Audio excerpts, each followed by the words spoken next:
Assalamualaikum warahmatullahi wabarakatuh. Pada materi ini kalian akan saya ajak membahas tentang ovulasi, fertilisasi, dan proses kehamilan, di mana materi ini dipelajari di kelas 9 semester awal pada bab reproduksi manusia. Oke, apa sih yang dimaksud dengan fertilisasi? Fertilisasi adalah proses pembuahan di mana terjadi peleburan inti sel gamet laki-laki atau yang disebut sperma dengan inti sel gamet perempuan atau yang disebut ovum, yang kemudian peleburan dari dua sel gamet atau sel kelamin itu menghasilkan sel baru yang disebut zigot. Nah, zigot ini akan berkembang menjadi embrio 2 sel, 3 sel, bahkan sampai 8 sel yang akhirnya membentuk morula, kompak morula, dan blastosit. Nah, sel blastosit ini strukturnya, tapi bisa disebut juga yang namanya embrio. Ini akan hatching atau menetas ya, kemudian terjadilah proses implantasi di rahim wanita. Nah, sel blastosit hatching atau yang menetas itulah yang namanya menghasilkan embrio. Nah, embrio ini akan berimplantasi di rahim wanita atau yang disebut menempel, menanam embrio di rahim wanita. Oke. Nah, perlu kalian ketahui, saya ajak kalian mereview kembali ya. Jadi untuk mempelajari ini kalian harus tahu materi awal dari sistem reproduksi manusia, mulai mempelajari tentang alat kelamin, oogenesis, kemudian siklus menstruasi. Itu harus kamu pelajari dulu, baru masuk ke tentang proses kehamilan. Nah, saya ingatkan kembali, mereview kembali tentang dinding rahim.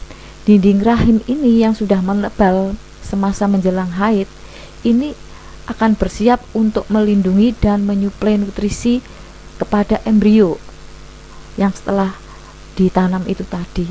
Nah, setelah mencapai rahim, embrio ini akan melekat di dinding dalam rahim. Nah, dinding rahim ini disebut ada yang namanya lapisan, yaitu lapisan endometrium. Nah, endometrium inilah yang menjaga pertumbuhan embrio sampai menjadi seorang bayi. Nah, apa itu endometrium? Endometrium adalah ini lapisan dinding rahim. Dibentuk kapan? Pada saat proses fase-fase menstruasi. Nah, di situ endometrium sudah dibentuk. Nah, kalau masa subur ya, terjadi ovulasi, kemudian ada sperma datang, maka endometrium ini akan bersiap menjaga embrio. Nah, tentunya embrio berimplantasi dulu. Nah, implantasi adalah itu tadi, embrio yang sudah mencapai pada dinding rahim, tepatnya pada endometrium. Jadi implantasi itu adalah menempelnya penanaman embrio di endometrium. Nah, kapan endometrium ada? Pada saat fase-fase menstruasi, di situ terbentuk endometrium. Kalian kalau masih belum paham, silahkan dipelajari fase menstruasi di channel tutorial belajar online. Oke. Intinya di sini implantasi adalah penanaman embrio ya di endometrium. Oke, kita mulai mereview kembali sebelum masuk di ovulasi, fertilisasi. Mereview kembali anatomi reproduksi wanita. Jadi anatomi reproduksi wanita nanti kalian harus memfokuskan pada infundibulum, fungsi infundibulum. Fungsi ovarium. Maaf. Di ovarium itu ada namanya ovarium ya, atau indung telur. Kalian perhatikan. Nah, ini ovarium. Ini ada namanya folikel ya. Folikel ini nanti akan mematangkan sel telur melalui proses oogenesis. Nah, sel telur yang sudah masak nanti akan pindah tempat, dibantu oleh infundibulum. Pindah tempat, pindahnya sel telur yang sudah masak ke tuba Fallopi. Perhatikan ini tuba Fallopi, tuba Fallopi ya, atau yang disebut oviduk. Nah, di situ ya. Jadi ovulasi adalah pindahnya sel telur atau ovum ke tuba Fallopi, ke oviduk. Dibantu siapa? Infundibulum. Dengan catatan sel telur itu sudah masak melalui proses oogenesis. Oke. Ini anatomi reproduksi wanita bagian depan. Nah, ini yang bagian samping ya. Kalian perhatikan bagian samping ini ada ovariumnya di mana? Ini ovarium. Nah, ini terjadi di sini, terjadi tepatnya di folikel ya. Di dalam ovarium ada folikel ya. Terjadi proses pematangan ovum. Nah, ovum ini yang sudah matang akan menuju ke saluran telur, yaitu yang namanya apa ini? Tuba Fallopi atau oviduk. Nah, setelah di tuba Fallopi atau oviduk ini kalau terjadi pembuahan ya, maka hasil pembuahannya nanti yang berupa zigot ya, kemudian tumbuh menjadi embrio, akan tertanam di ini uterus rahim itu ya. Nah, ini alat reproduksi wanita. Jadi ada sepasang ovarium, ada kiri kanan, karena dari samping hanya kelihatan satu ya. Ada oviduk atau tuba Fallopi, ada uterus atau rahim, dan ada vagina. Kemudian ada organ kelamin bagian luar yang berupa vulva. Oke, kita mulai dari ovulasi. Ovulasi ini umumnya itu berlangsung sekitar 2 minggu sebelum hari pertama menstruasi ini berikutnya dimulai. Nah, saat ovulasi ya, saat ovulasi ini indung telur atau ovarium di dalam tubuh wanita akan mengeluarkan sel telur yang telah matang ya. Tadi ovulasi adalah, saya jelaskan, pindahnya sel telur yang sudah matang. Kamu soroti, nah ini sel telur yang sudah matang dilepas oleh folikel akan menuju ke oviduk itu. Nah, sel telur ini kemudian akan memasuki tuba Fallopi ya, dan menunggu datangnya sperma untuk dibuahi. Jadi belum terjadi pembuahan. Perhatikan, sel telur lepas di sini menunggu di tuba Fallopi. Nah, sel telur yang telah matang ini memiliki masa hidup sekitar 24 jam berada di tuba Fallopi. Istilahnya itu menunggu sperma datang. Kalau sudah menikah, insya Allah ada peluang untuk sperma datang. Tapi kalau belum, jangan sampai ada sperma masuk. Maka dengan mempelajari ini tentunya kalian akan bisa menjaga pergaulan ya. Nah, saya ulangi lagi, sel telur yang telah matang terjadi ovulasi, artinya pindah ke oviduk. Di situ di oviduk menunggu sekitar 24 jam, bertahan di situ. Nah, saya ngomong misalnya kalau belum menikah ya, jika dalam waktu tersebut sel telur tidak dibuahi karena belum menikah, jadi kemungkinannya kecil untuk pembuahan, maka sel telur akan meluruh. Nah, proses inilah yang namanya menstruasi. Nah, karena ini kita belajar kehamilan, berarti untuk seorang wanita yang sudah menikah. Jadi sel telur yang sudah matang kemudian ovulasi, menunggu di oviduk, bertahan 24 jam. Tapi sperma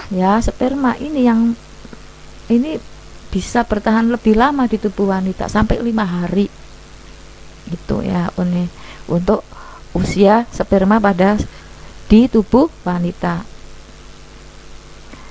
Yang berikutnya adalah pembuahan ya. Pembuahan ini ngomong untuk wanita yang sudah menikah ya, pembuahan. Nah, sekitar 300 juta sel sperma Jadi sampai 300 juta sel sperma memasuki vagina.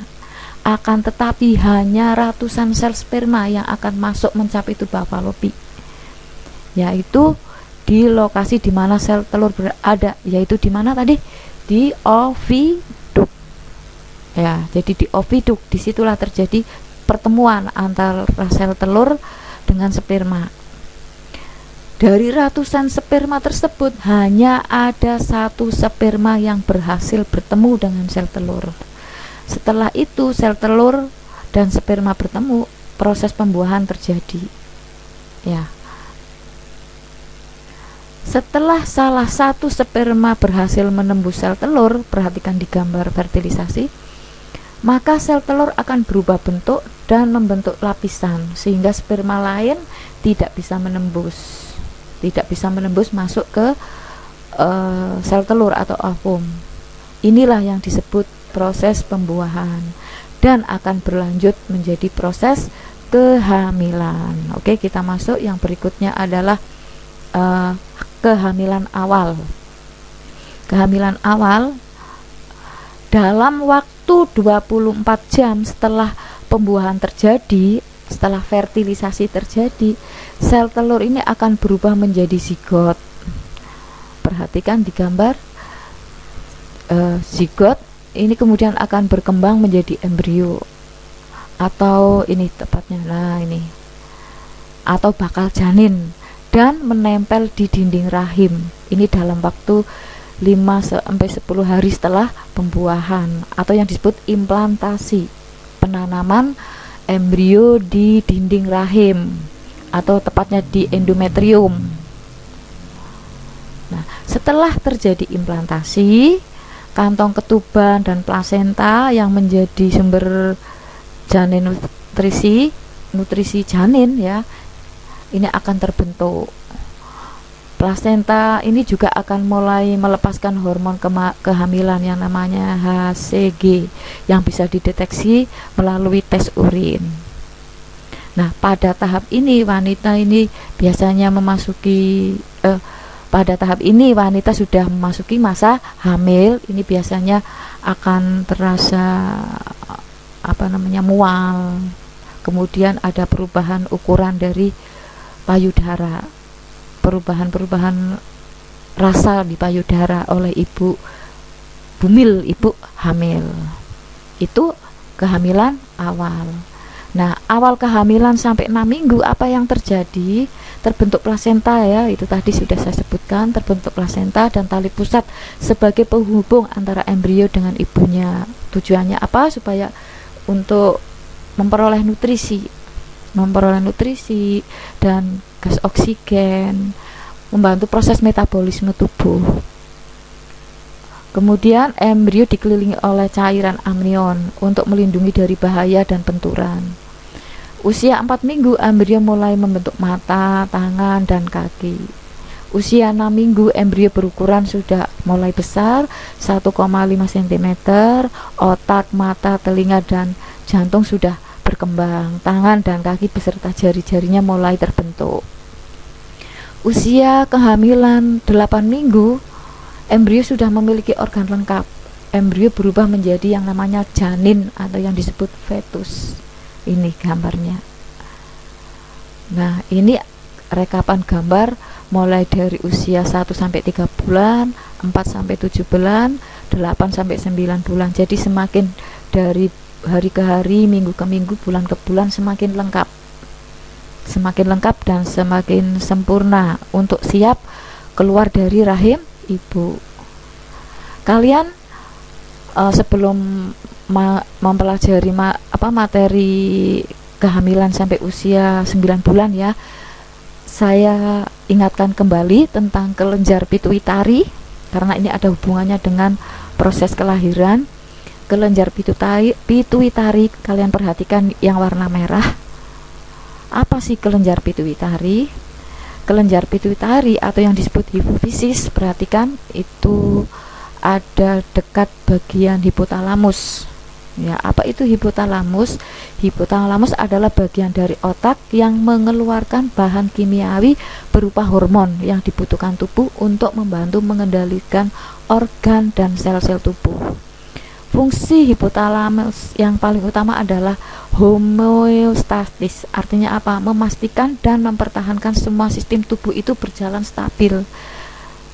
Nah, termasuk ini memantau aktivitas organ-organ tubuh seorang ibu saat melahirkan, supaya organ-organ tubuh ibu itu tetap stabil, supaya apa? Sistem tubuh saat ibu mau melahirkan itu dalam keadaan stabil.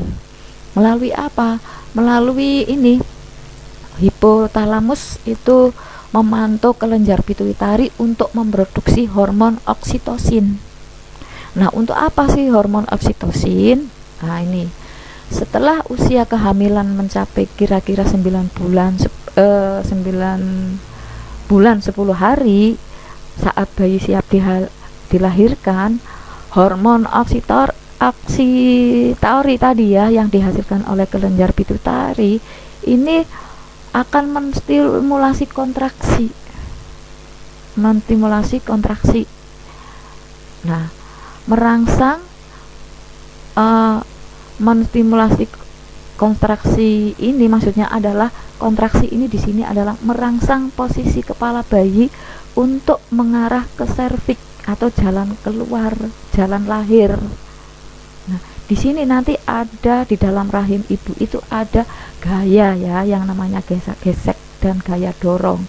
Gaya gesek itu kayak bahasanya itu bayinya itu mulet-mulet gitu loh ya, sedang gaya dorong adalah bayi akan berusaha untuk keluar. Itu maksud dari kontraksi yang distimulus oleh hormon oksitari. Hormon oksitari itu adalah hormon yang dihasilkan oleh kelenjar pituitari. Kelenjar pituitari kerjanya dipantau oleh hormon oleh hipotalamus. Oke. Nah, selain merangsang gerakan bayi atau yang disebut kontraksi itu tadi, ada gaya gesek, ada gaya dorong, juga merangsang membukanya serviks. Perhatikan, membukanya serviks. Udah, setelah adanya gaya gesek dan gaya dorong, ini bayi akan berusaha akan keluar ya. Apa sih yang dimaksud dengan gaya gesek dan gaya dorong? Kalau semakin besar gaya dorong bayi, semakin besar mudah bayi untuk keluar dari rahim ibu. Tetapi kalau semakin kecil gaya geseknya, semakin besar gaya dorongnya, ini bayi akan keluar dari rahim ibu. Jadi begini, kalau gaya dorongnya ini semakin besar, gaya geseknya kecil, bayi mudah keluar. Tapi kalau gaya geseknya besar, gaya dorongnya kecil, itu bayi sulit keluar. Nah, di sini supaya bayi keluar,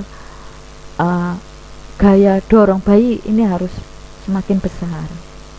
Gaya kecil adalah gaya geseknya. Ya, jadi saya ulang, supaya bayi membantu keluar itu adalah semakin besar gaya dorong bayi, semakin mudah bayi keluar dari rahim ibu. Tapi diimbangi, gaya gesek harus semakin kecil sehingga bayi akan mudah keluar. Nah, saat terjadi gaya gesek, gaya dorong, ibu terasa sakit. Nah, melalui gaya gesek dan gaya dorong ya, diusahakan gaya gesek kecil, gaya dorong yang lebih besar, maka lahirlah seorang bayi dengan cepat. Itu anak-anak tentang proses kehamilan yang dimulai dari ovulasi, fertilisasi sampai lahirlah seorang bayi. Terima kasih, sampai jumpa pada video berikutnya. Wassalamualaikum warahmatullahi wabarakatuh.